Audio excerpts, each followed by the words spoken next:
ថ្មីមួយដោយអ្នកនរគ្នាឃើញនៅលើកញ្ចក់នេះកុំព្យូទ័រនេះនៅសហរដ្ឋអាមេរិកវាចុះថោ 24% ដោយសារវាជាថ្ងៃបុណ្យនៅអាមេរិកយើងទៅតែទទួលវាបានយើងនឹងបើកអាធុងនេះពុតវាពិភាក្សាវាអំពីគុណសម្បត្តិនិងគុណវិបត្តិរបស់វាអាយ៉ងអាសាយ៉ូសូមស្វាគមន៍ទស្សនិកជនទាំងអស់ខ្ញុំជាសុខាផ្សាយចេញពីរដ្ឋធានី Phoenix Arizona នៃសហរដ្ឋអាមេរិកថ្ងៃនេះគឺថ្ងៃពុធ6កើត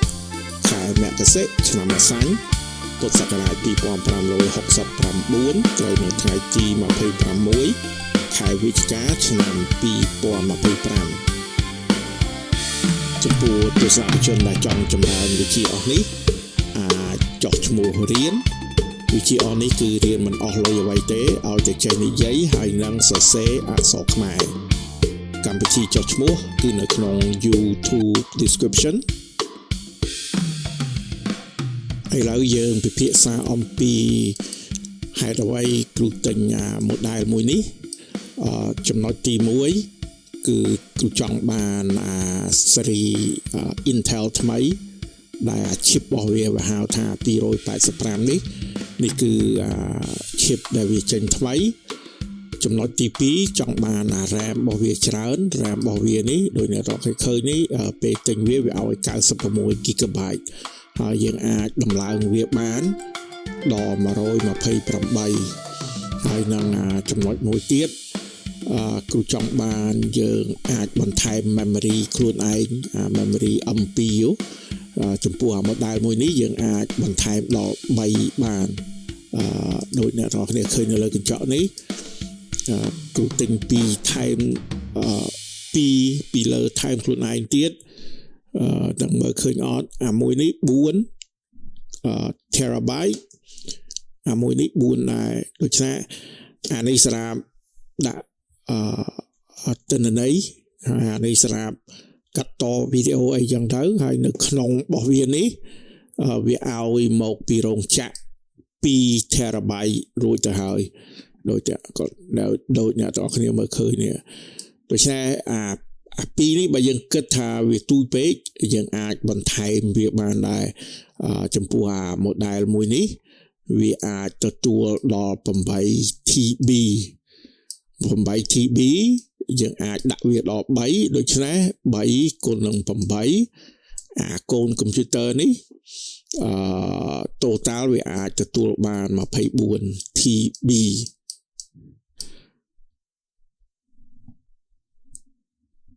លក្ខខណ្ឌមួយទៀតដែលគ្រូសម្រាប់ចិត្តទិញមួយនេះទី1វាកំពុងចុះថោក 24% ផងដោយសារវារដូវបុណ្យនៅសហរដ្ឋអាមេរិកនិងmodel មួយនេះវាអាចបញ្ចេញ 8K រហូតដល់កញ្ចក់របស់យើង4ដូច្នេះវាមានរុនឲ្យយើងដោតទៅ monitor ក្រៅដល់តែ4គ្រប់ត្រូលរហូតដល់ 8K ហើយបើយើងមិនចង់ប្រើដល់ 8K ទេហ្នឹងយើងអាចបន្ថយវាបានក៏តែ 8K នេះវាអស់ខ្ពស់ដែលវាគ្រប់ត្រូលវាអាចគ្រប់ត្រូលម្ដងកញ្ចក់4វាមិនដូចខ្លះវាឧទាហរណ៍វាគ្រប់ត្រូលតែ2 8K អញ្ចឹងហើយ2នោះទៀតវាអាចគ្រប់ត្រូលតែ 4K អីចឹងទៅវាមិនដូចមួយនេះនេះវាមានសាច់ដុំវាគ្រប់គ្រាន់វាអាចបញ្ចេញម្ដង4 8K ចំណុចមួយទៀតគ្រូសម្រាប់ចិត្តទិញមួយនេះដោយសារវាមាន Oculink នេះ Oculink នេះគឺសម្រាប់យើងតទៅក្តារវីដេអូនៅខាងក្រៅដូច្នេះកុំព្យូទ័រវានេះវាមានរុនឲ្យយើងដោតណាដូចអ្នកទាំងអស់គ្នាឃើញនេះកុំព្យូទ័រទូចហ្នឹងរុនរបស់វានេះវាហៅរុន Oculink រុនហ្នឹងគឺសម្រាប់យើងដោតទៅដុំរបស់វានេះនេះក្តារវីដេអូរបស់យើងដូច្នេះក្តារវីដេអូរបស់យើងអាហ្នឹង ដូចអ្នកទាំងអស់គ្នាដឹងស្រាប់ហើយយើងអាចទិញអាថោកឬក៏ថ្លៃតាមទឹកលុយរបស់យើងក៏ប៉ុន្តែឧទាហរណ៍បើយើងធ្វើកិច្ចការហើយយើងគិតថា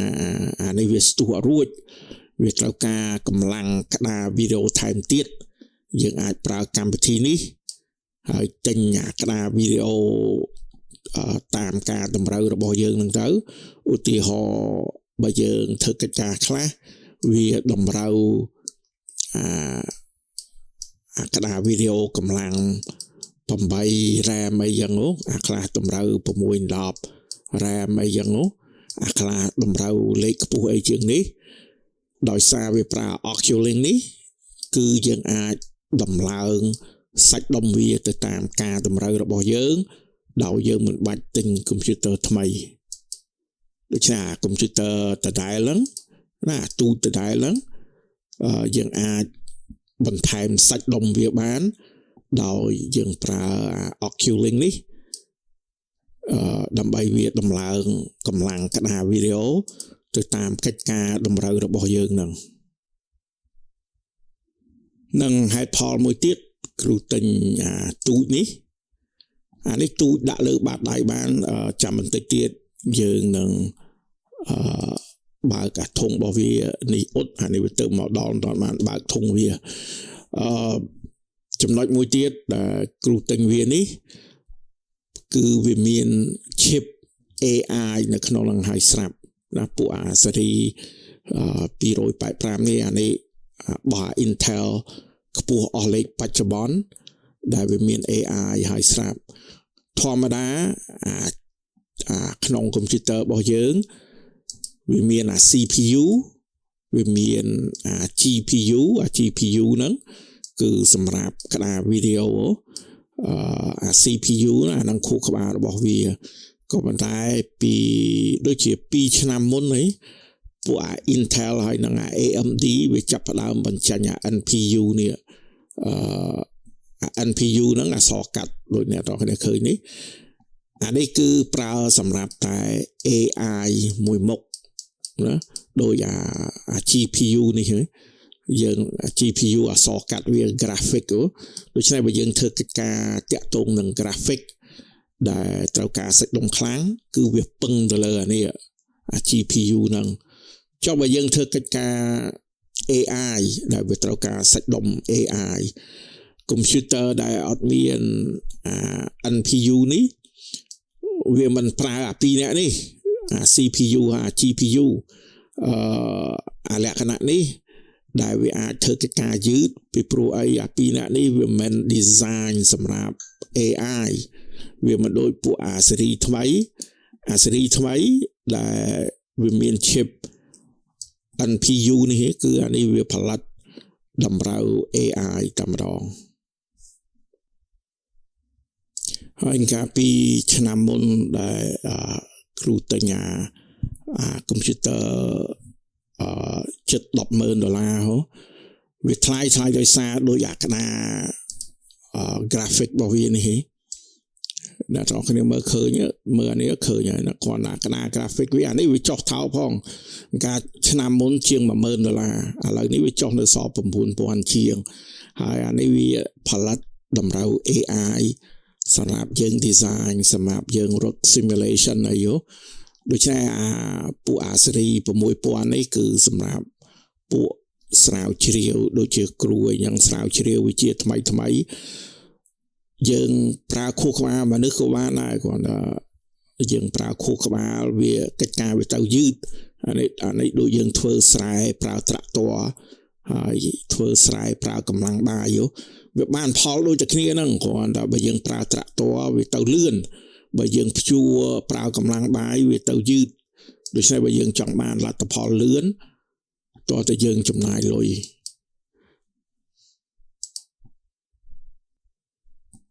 តាមពិតគោលការណ៍ដែលគ្រូទិញអានេះដំបូងរកទិញទូចនេះដំបូងព្រោះអានេះដាក់នៅលើបាតដៃបានរកទិញវាដំបូងផែនការមិនចង់ចំណាយលើសពី$500ទេក៏តែដល់រមើទៅទាំងគោលការណ៍គ្រូទិញអានេះគឺចង់ផលិតភ្លេងទេព្រោះចង់បំបែកវា កុំព្យូទ័រចាស់របស់គ្រូវាមានបញ្ហាដោយសារគ្រូប្រើវាច្បោកច្បល់ទៅសេកូដផងផលិតស្អីផ្សេងផងដូច្នេះគ្រូចង់ទិញកុំព្យូទ័រថ្មីនេះកិច្ចការវាគឺតែមួយមុខគត់គឺសម្រាប់ដាក់ដនេះគឺអក្សរកាត់ដែលគ្រូចង់ប្រើវាសម្រាប់ផលិតភ្លេងហើយមិនចង់ចំណាយលើសពី$500ទេដល់រោមើលទៅកំពុងវាចោះថោកយកអាមួយនឹងតែម្ដងទៅព្រោះវាគ្រូចង់ប្រើវាកាត់តវីដេអូអីផងអានេះវាអាចស្ទុះរួចRAM វាមានគ្រប់គ្រាន់CPU វាក៏លឿនហើយគ្រូក៏ឧស្សាហ៍ប្រើ AI ដែលបច្ចុប្បន្នដូច្នេះយើងចំណាយនឹងហើយយើងវាយស្មានបើប្រើនេះបាន10ឆ្នាំយើងគិតជាលុយឥឡូវយើងគិតជាលុយយើងចំណាយ$1,111ហើយយើងថាយើងវាយស្មានយើងប្រើវា10ឆ្នាំព្រោះធម្មតា10ឆ្នាំបើយើងប្រើវាមានប្រយោជន៍យើងវាប្រើវាអស់ចិត្តទៅហើយកុំព្យូទ័ររបស់យើងនឹងក៏វាយឺតពេកផងព្រោះបច្ចេកទេសវាជឿនលឿនដូច្នេះបើយើងយក$1,111ចែកនឹង10ឆ្នាំមួយឆ្នាំយើងចាយទៅលើវា$111ហើយមួយឆ្នាំมันមាន12ខែដូច្នេះមួយខែយើងចាយទៅលើវាប្រហែល$9មួយខែវាមិន30ថ្ងៃមួយថ្ងៃអ្នកទាំងអស់គ្នាឃើញលេខហើយយើងចាយទៅលើវាប្រហែល0.3មិនដល់$1ផងមួយថ្ងៃចំណាយមិនដល់$1ផងហើយបើយើងគិតអំពីគុយទាវនៅស្រុកខ្មែរវិញគុយទាវមួយចានវាលើសពី$4,000ទៅហើយពួក$4,000ឥឡូវប្រហែល$1មែនទេអានេះវាមិនដល់$1ផងហ្នឹងដូច្នេះគិតទៅវាមិនដល់តម្លៃគុយទាវមួយចានផងហ្នឹងហើយយើងអាចវិភាគខ្លួនឯងយើងចំណាយ$1,000ជាងហ្នឹងទិញវាមកចោលទិញវាប្រើមានប្រយោជន៍បើយើងទិញវាយកមកប្រើការពិតជាមិនខាតលុយទេមែនទេព្រោះយើងប្រើសិទ្ធិបច្ចេកទេសទំនើបដូចជា AI អីអស់នេះចំណុចមួយទៀតគ្រូទិញវាដោយសារតែអាមួយនេះវាទូចដោយសារតែវាទូចវាមិនសូវថ្លង់ដូច្នេះបើអ្នកទាំងអស់គ្នាធ្លាប់ប្រើកុំព្យូទ័រដូចយើង render អីrender ប្រើ DaVinci អីនិយាយពីថ្លង់មែនទេគ្រូផែនការប្រើវាសម្រាប់ផលិតភ្លេងហើយអាត់មេរៀនអីយើងផងដូច្នេះប្រើវាតទៅនៅពេលវាស្ងាត់យើងមិនបាច់បំបត្តិខ្យល់ background មែនទេព្រោះវាស្ងាត់ហើយស្រាប់ហើយដូចយើងអាត់ក្នុង studio អញ្ចឹងដោយសារពួកអានេះវាមានកង្ហាររបស់វាដែរក៏ប៉ុន្តែកង្ហារវាមិនសូវថ្លង់ហើយបើវាមិនសូវថ្លង់អញ្ចឹងវាល្អយើងផងលក្ខណៈផ្សេងទៀតដែលគ្រូទិញវាដោយសារវាផលិតតម្រូវ AI ហើយសាច់ដុំវាខ្លាំងហ្នឹងឯងហើយតម្លៃវាក៏មិនសូវថ្លៃអីផងបើយើងប្រើវាមានប្រយោជន៍ឥឡូវដល់ម៉ោងយើងអ៊ុតវាអានេះថ្មីចាស់យើងនឹងហែកថង់វានេះ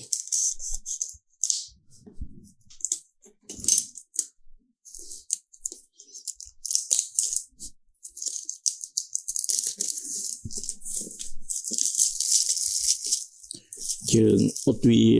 ទាំងអស់គ្នានេះលើកទី1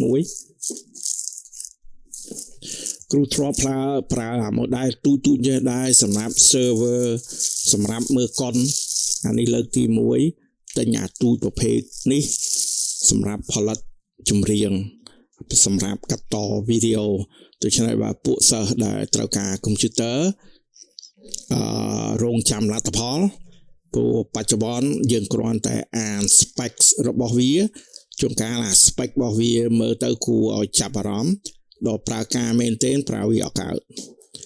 ដូច្នេះយើងនឹងគង់ដឹងវាទេអូខ គេវាឲ្យអីខ្លះអានេះដូចសភៅរបស់វាហ្នឹងគ្មានអ្វីគួរអានផងមែនទេអានេះវាឲ្យអីខ្សែភ្លើងយើងអ៊ុតវាទាំងអស់គ្នា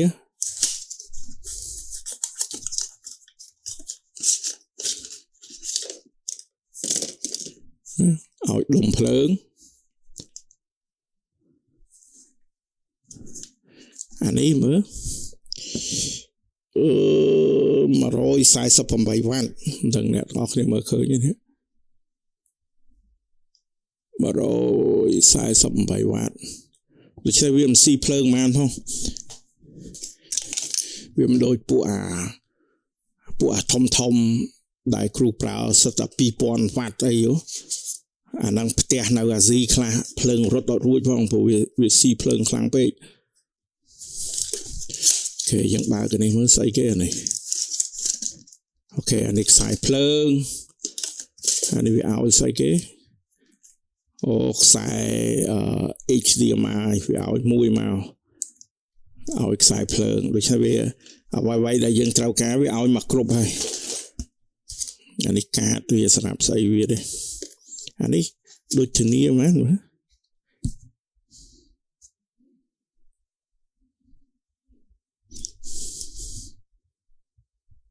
អូគ្រូមិនដឹងរឿងអានេះបោះជប៉ុនគឺស្វែងរបស់ចិនណាម៉ាកនេះគឺស្វែងរបស់ចិនហើយរបស់ជប៉ុនទៅអូខេនឹងអ្នកទាំងអស់គ្នាមើលឃើញអត់អានេះ Intel ចាំមើលបើគ្រូប្រើនេះមានប្រយោជន៍ទិញមួយទៀតក៏បានទិញអាមួយខ្លាំងជាងអានេះបន្តិចអនុសារគ្រូសា AI ប្រើតែ AI មួយមុខដូច្នេះនេះកុំព្យូទ័រដោយអ្នកទាំងអស់គ្នាឃើញនេះរុនដោតខ្សែភ្លើងដោតស្ដាប់ត្រចៀករុន HDMI រុនទៅ monitor មួយទៀត USB 4 Oculink អានេះដែលយើងសម្រាប់បើយើងចង់បានសាច់ដុំថែមទៀតយើងដោតវាទៅអាក្តារវីដេអូខាងក្រៅអានេះ USB ហើយអានេះវាដាក់អក្សរអីបំរាមទេមើល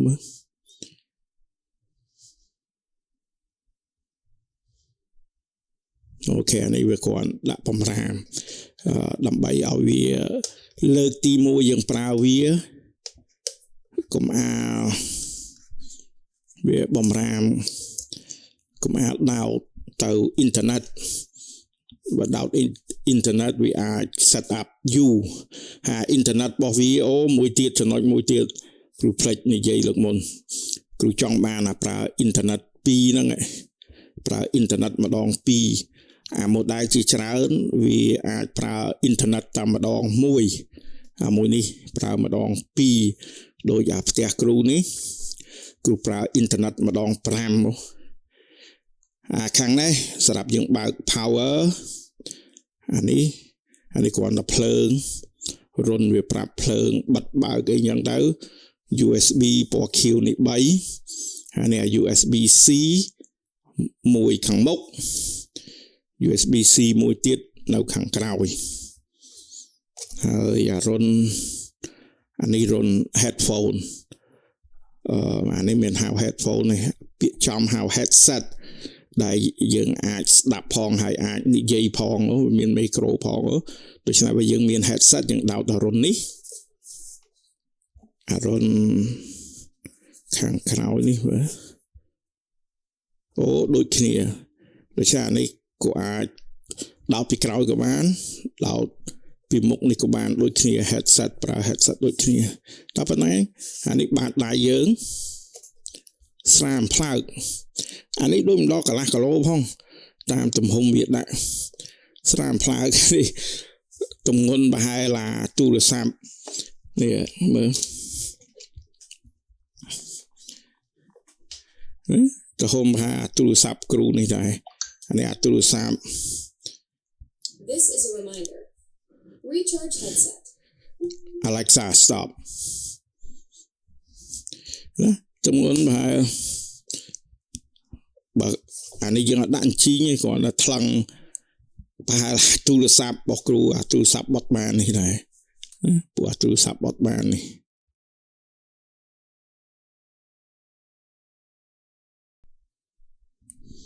ឥឡូវនេះម៉ោង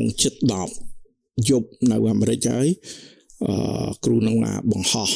វីដេអូនេះមុនចាំស្អែកដោះកុំព្យូទ័រនេះ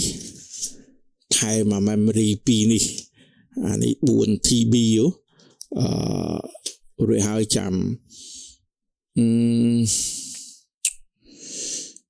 បញ្ចូលឧបករណ៍ភ្លេងសម្រាប់ផលិតភ្លេងអីអស់ហ្នឹងតទៅឧបករណ៍ភ្លេងរបស់គ្រូអីហ្នឹងMIDI controller អីហ្នឹងរួចហើយចាំកាត់តបញ្ចូលគ្រូមាន DaVinci ពួក Studio នេះចាំបញ្ចូលDaVinci ក្នុងអានេះហើយកាត់តវាចាំមើលវាស្ទុះរួចឬអត់ណាវាព្រោះអានេះយើងលក្ខណៈយើងប្រើការមែនទេនោះយើងចង់ដឹងដូចបើយើងមើលspec អីរបស់វានេះមើលថាលយមែនទេដល់យកទៅប្រើការអានឹងចាប់ទាត់អាអ្នកផ្សាយហ្នឹងបានសមក៏ប៉ុន្តែនៅពេលដែលយើងបញ្ចូលស្អីមែនទេហើយប្រើវាមែនទេអានោះគង់ដឹងគ្នាតើតម្លៃវា1000ជាងនឹងវាសមហេតុផលយើងគួរចំណាយវាឬអត់